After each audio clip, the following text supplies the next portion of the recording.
So this connects rather nicely to recent news stories about the aliens in our midst. And I got to imagine you were hit with all manner of communication of human origin about this behind the scenes, because even I was, and Mhm. this is not my wheelhouse. But so what we've had, we're recording this in just edging into the second week of June. And so we've had recent disclosures in the press that the Pentagon and the Office of Naval Intelligence primarily have thrown up their hands and have admitted that we are in the presence of technology that they can't explain. And they've put forward some classified evidence, apparently, that is supposedly better than the stuff that has leaked out. And the media has seized upon this. There have been really prominent stories that were not at all skeptical and not marshaling any of the legacy of skeptical debunkings of this kind of material in their reporting. And so we have 60 Minutes and the Washington Post and the New Yorker, the New York Times. I mean, really more or less everyone in sight has given a very fair and one might even say credulous hearing to these reports. To my eye, it's just not really clear what's going on. I've said this on someone else's podcast, on Lex Friedman's podcast, that I had received a sort of an advanced communication, advanced with respect to the calendar, not with the details, that this was coming. And, I was urged to sort of prepare my brain to receive these startling disclosures so that I could help shape a public conversation about this new consensus, which purported to be, again, it seems to me the shoe really never quite dropped, and I want to get your opinion on this. But what I was asked to anticipate was that the people who are best placed to assess the evidence, the people who have the radar evidence, the Navy pilots who have the dash cam video, the analysts who've pored over these data for now several decades, they have formed a consensus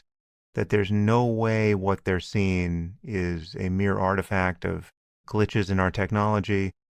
It does not admit of any truly skeptical interpretation.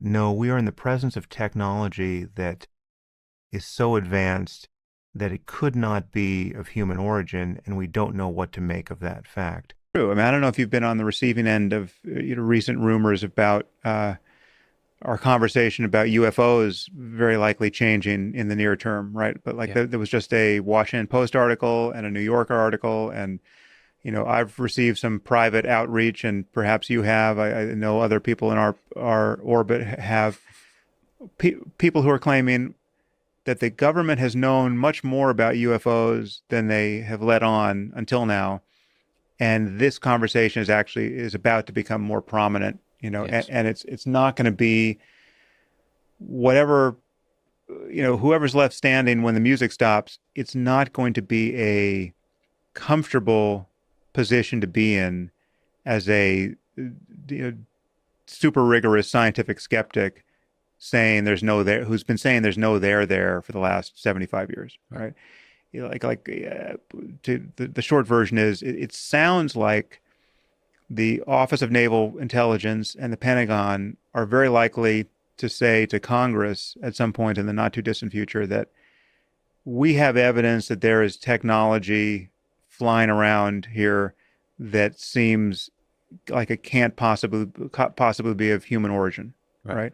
Now, I don't know what I'm going to do with that kind of disclosure, right? Maybe it's going to be nothing, no follow-on conversation to really have, but that is such a powerfully strange circumstance to be Mm. in, right? I mean, it's just, what are we going to do with that? If in fact that's what happens, right?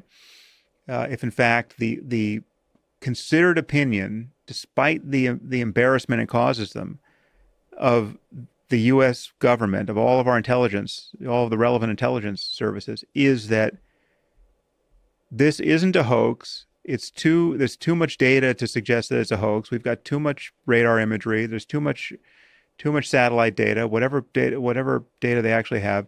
there's too much of it.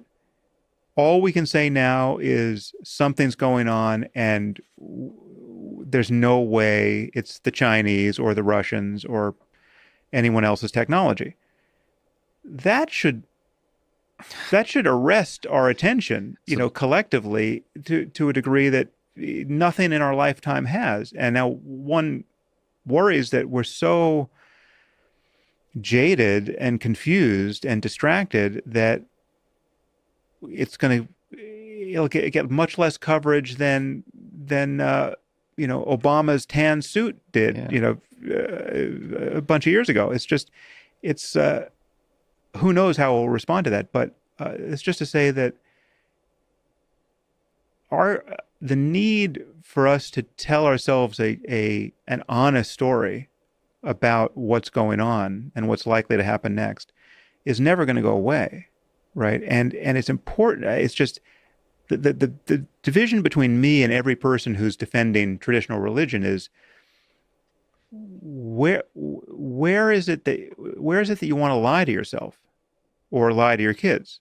Like, where is honesty a liability? And for me, I've yet to find the place where it is, and it's so obviously a strength in almost every other circumstance because it is the thing that allows you to course correct. It is the thing that allows you to hope, at least, that your beliefs, that your stories are in some kind of calibration with what's actually going on in the world.